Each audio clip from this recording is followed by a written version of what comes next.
Hi and welcome to a new video on my channel. I'm Andrea and today I will show you how to make the Tunisian simple stitch. This video is part of a series in Basics in Tunisian Crochet, in which I will show you how to make the basic stitches and stitch combinations that are most commonly used, and that will provide a foundation for you to create more complicated projects in the future. Tunisian simple stitch is the most basic stitch in Tunisian crochet, and it is used worldwide in a variety of projects and types of stitch combinations. You can use it on its own to create a grid-like fabric where you have these vertical and horizontal lines that you can see in my sample here, and you can use it as is, for example in baby blankets.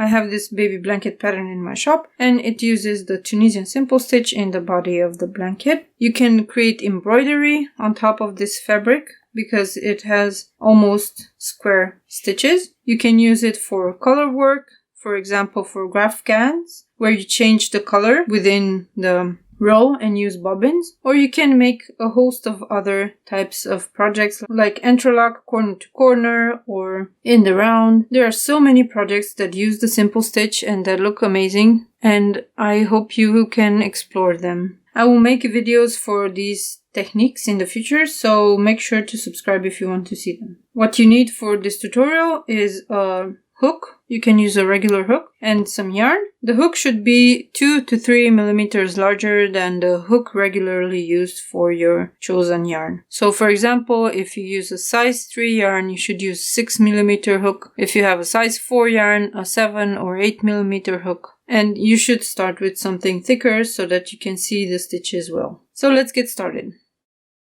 To begin the Tunisian simple stitch, we first need a foundation row. To learn how to make the foundation row, please check out my previous video in which I show you 4 different methods on creating this foundation row with as many stitches as you need. In this example, I made a foundation row with 11 stitches. The first one we don't count. We have 10 main stitches in the pattern and we have the last stitch at the end. So if you don't know how to make a foundation row for Tunisian crochet, please check out that video that I linked in the description and in the cards, and then come back here to learn how to make the Tunisian simple stitch.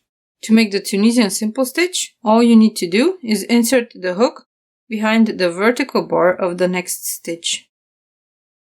We yarn over and pull up a loop. We leave this loop on the hook and we continue picking up loops in the following stitches. We insert the hook behind the vertical bar of the next stitch, yarn over, pick up a loop. You can do the yarn over with the yarn tensioner or with the hook. I usually like to make it a fluid motion with both hands and to help my hook hand pick up the loop without changing too much the position of the loops on the hook.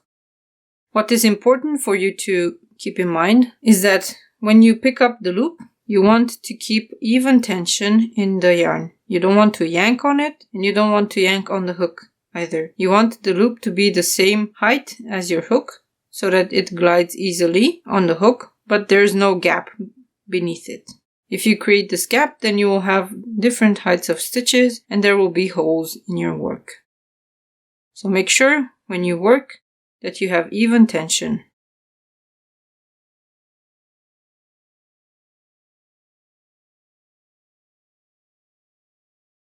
Let's finish this row. As you can see, the stitches glide back and forth as I create the next stitch. So make sure that they are loose enough so that they can do this movement. And when you're holding the hook with your dominant hand, make sure that it's not gripping tightly like this, because in larger projects you'll be holding onto the hook while there are stitches moving along it. So you need to have a light grip on the hook. At the end of the row, depending on your pattern, you might have to work behind the 2 vertical bars of the last stitch. If you are working a rectangle, normally you insert the hook behind these 2 vertical bars, yarn over, and pick up a loop. This is the end of the row, and now we will begin the return pass that takes off all of these loops from the hook. We first chain 1. This creates the beautiful edge on your work. And then we yarn over, pull through 2, and yarn over, pull through 2 until you have 1 loop left on the hook.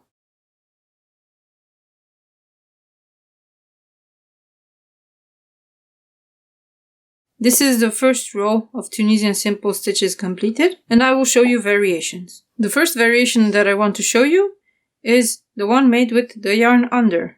So instead of yarning over like this, we yarn under. We bring the yarn beneath the hook and in front of it, and then pull up a loop.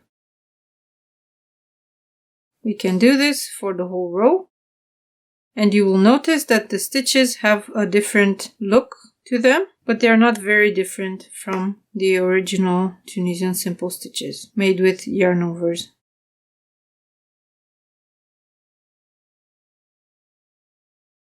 At the end of the row, insert the hook behind the 2 vertical bars at the end, and you can yarn under, and then chain 1, yarn over, pull through 2 to the beginning of the row to return. And you will notice that it's a bit more difficult to pull through 2 now because of the way that the stitches are aligned on the hook.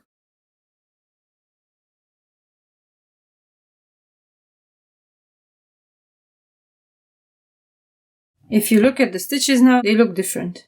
So this is one variation. And in the next row, you can also continue working behind the vertical bar of the next stitch. Let's make the regular simple stitches again to see what happens.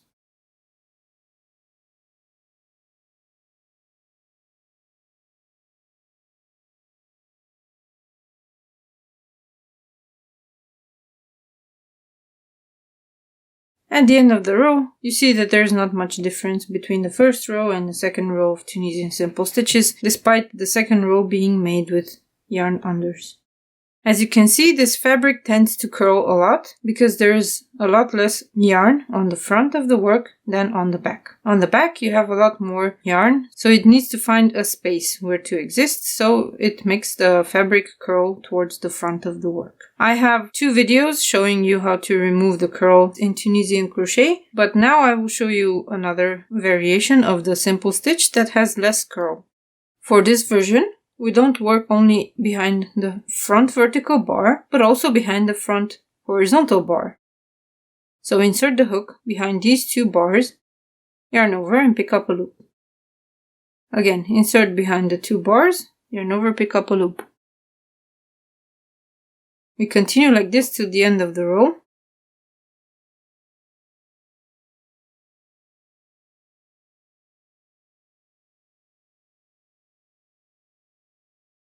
And at the end of the row, we insert the hook behind the 2 vertical bars, pick up a loop, chain 1, yarn over, pull through 2.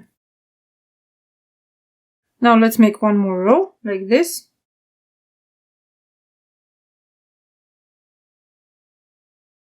And as you can see, on the front of the work, you don't see much of a difference with regards to the way the stitches look. They all look the same. You have the vertical bar and the horizontal chains in the back.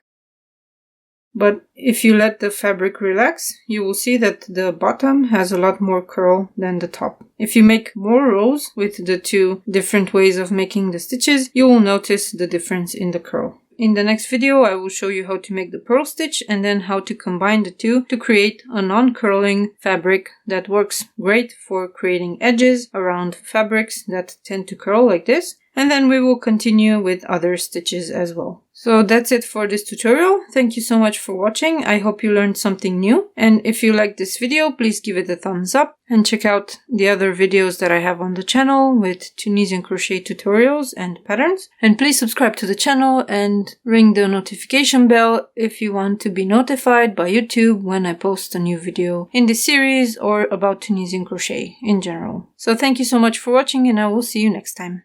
Bye!